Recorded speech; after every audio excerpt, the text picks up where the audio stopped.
చేయకపోవచ్చు, కానీ మీరు చూడకుండా నేను ఏదైనా చేయవచ్చు. మీ కంటికి కనబడకపోవచ్చు. ఆ విధంగా నేను పడిపోవచ్చు.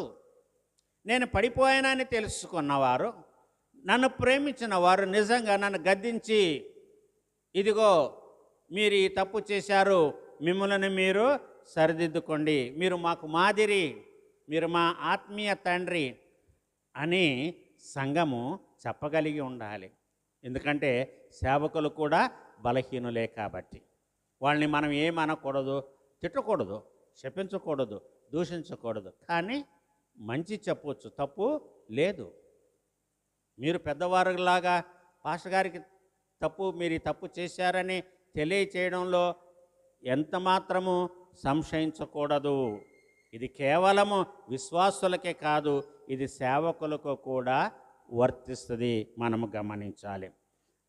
అందుకని అన్నాడు.